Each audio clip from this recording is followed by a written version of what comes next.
ẹ̀yin tèmi ṣàlàáfíà ni mo bá yín, àlàáfíà ni upon by tó wà o ní ó ní títè ní like seriously ọ̀rọ̀ ìbálòpọ̀ ọkọ àtìyàwó mo fẹ́ sọ báyìí ṣóyé yín. Àwọn ọ̀pọ̀lọpọ̀ ọkùnrin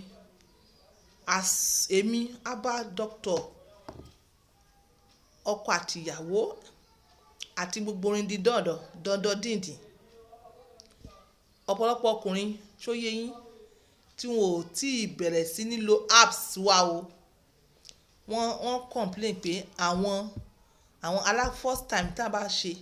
àwọn ọmọ tètè wá, àwọn ọmọ ń tètè wá bí táwọn bá ti ṣe ẹlẹ́ẹ̀kejì àwọn ọmọ ń pẹ́, wọ́n ní àwọn ọmọ ń pẹ́. Like seriously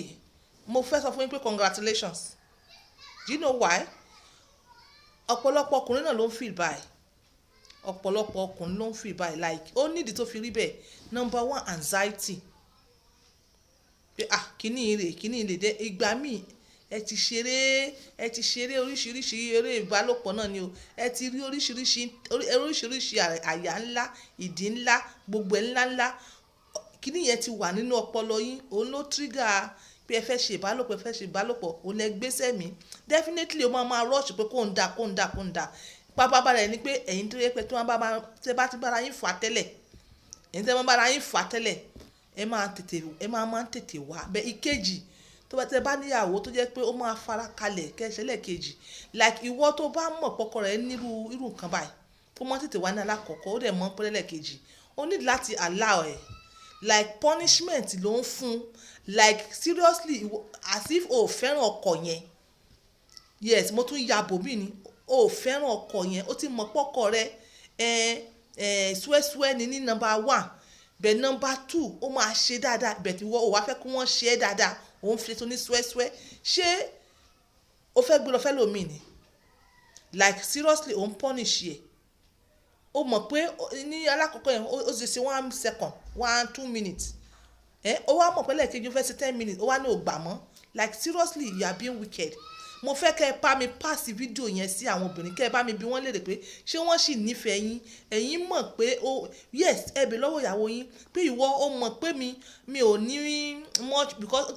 òun dírẹ̀sì níwájú mi, mo ti rí gbogbo ọyàn, mo ti rí gbogbo ẹ̀, anxiety yẹn ó máa jẹ́ kí n tètè dá kó wá fún mi láàyè pé kí n ṣe lẹ́ẹ̀kejì wá sọ pé rọ́ ṣé o lọ́kọ mi ni, ṣé o fẹ́ pa mí ló fẹ́ kí n wò ta ni. Like seriously ìwọ obìnrin tó bá lè gbá lákọ̀ọ́kọ́ wàá gbẹ́lẹ̀ kejì náà tó bá nífẹ̀ẹ́ arákùnrin yìí, tó bá nífẹ̀ẹ́ tó fẹ́ kọ́kàn rẹ̀ balẹ̀ kẹ́ ẹ ṣe kọ́kàn yín balẹ̀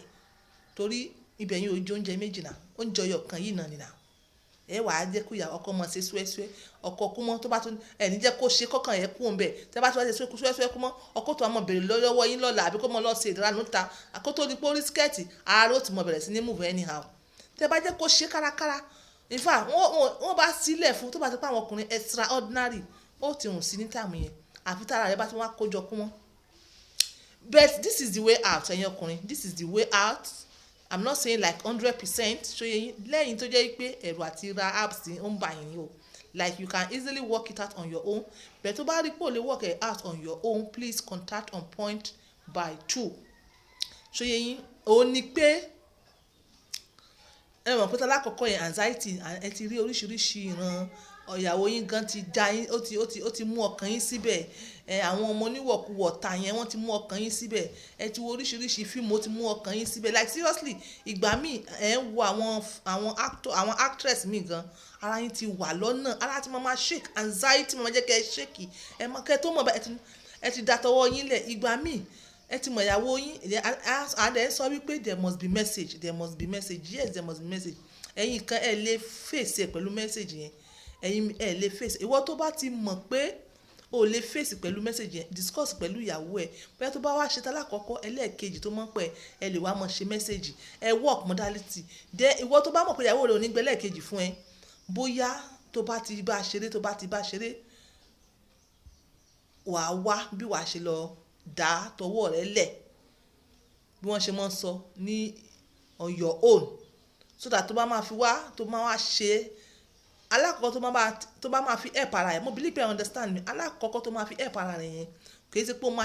ó máa báyàwó sùn gbà yẹn wàá wá bí wàá ṣe dá wàá ṣe dá on your own bí wàá ṣe dá on your own bí o ti bá ṣe ló ti bá ṣe lé dáadáa ọkàn ti wà ń bẹ̀ wàá kàn ra wọ tọ́lẹ̀tì lọ wàá lọ dá wàá lọ fà ọ́ fà á kí yẹn kú òun bẹ̀ kára rẹ̀ balẹ̀ mo believe pé ẹ̀ ń gbádùn nǹkan tí mo sọ tó bá yẹ pé o ti níyàwó tó ti fẹ́ sọ ọ́ di súẹ́súẹ́ kò í jẹ́ kó ṣe é dáadáa tó bá ti bá a ṣeré wàá ṣe ra excuse ara rẹ̀ wàá wọ tọ́lẹ̀tì lọ torí ẹ̀ mo fi sọ pé tọ́jú tọ́lẹ̀tì yín ẹ jẹ́ kó clean wàá kì í ṣe pé òun ṣeré èyí mask yẹn tí ìfẹ́ mọ́ dárúkọ yẹn kì í ṣe pé òun ṣe wàá kàn fọwọ́ fà á báyìí gbẹ á ti débi tip o dẹ̀ fẹ́ ṣe oníṣúẹ́ṣúẹ́ pẹ̀lú ìyàwó ẹ̀ wàá wọ tọ́lẹ̀tì lọ wàá fọwọ́ fà á kí kinní yẹn kú ọbẹ̀ wàá ẹsẹ̀ wàá ṣe kinní wàá ṣànù wàá wá padà wàá ẹsẹ̀ wàá bẹ̀rẹ̀ ìgbà yẹn o mọ̀ pé ti anxiety yẹn ti jáde síta nìyẹn ó ti jáde lọ wàá wá fókọ̀sì wàá wá bẹ̀rẹ̀ kinní tá à ń wí sóyè ìyàwó rẹ̀ ló mọ̀ pé yes ẹran yíyí báyìí ló ń jẹ náà mọ̀ ìyàwó tó bá dẹ̀ ní ọpọlọ tó bá ti realize kan bẹ́ẹ̀ yẹn ó máa farabalẹ̀ fún ẹlẹ́ẹ̀kejì like kíní yìí ó ń affect ọ̀pọ̀lọpọ̀ ọkùnrin ó ń affect wọn so ẹ work modality yẹn ẹ work ẹ̀yin lẹ máa work ẹ̀ pé báwo ọ̀nà mo fẹ́ gbègbà tó jẹ́ wípé báyìí ìwọ tó bá mọ̀ pé ara ẹ̀ mọ́ ti ń gbọ̀n jù ṣó yẹ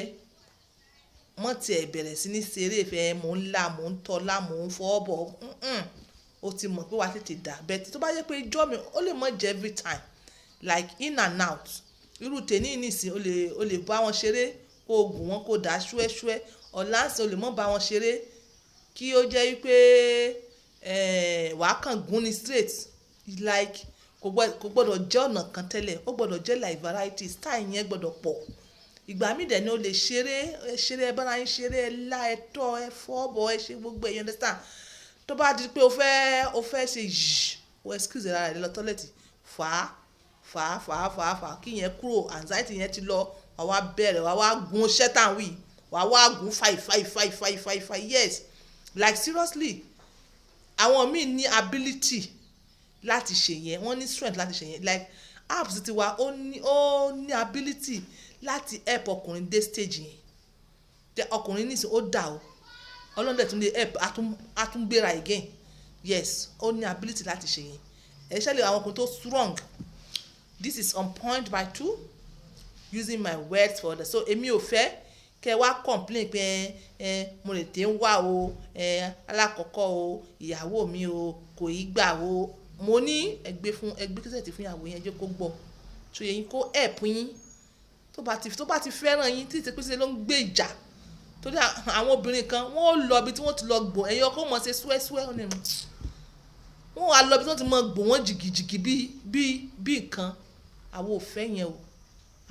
yẹn o èèyàn tó ní àṣẹ lórí kinní tá à ń wí òun lè jẹ́ kó ṣe kó tẹ̀rẹ̀ ẹ̀ lọ́rùn kó pàdé àwọn excuse mi níta kó mọ́jú kó ní ìwọ èyí tí mo ṣe lánàá gan-an ó di ọ̀tún lákín tó ṣe mí so ó ti sún wọn kéde pé wọ́n rò obìnrin wọn máa gbọ̀n again because ẹ fi tẹ́ wọn lọ́rùn nulẹ̀ kí ló dé kí ni àǹfààní pé ẹ má rí ẹ sì jókòó sílé ìyá yín this is on point by 2 using my words for this bye for now.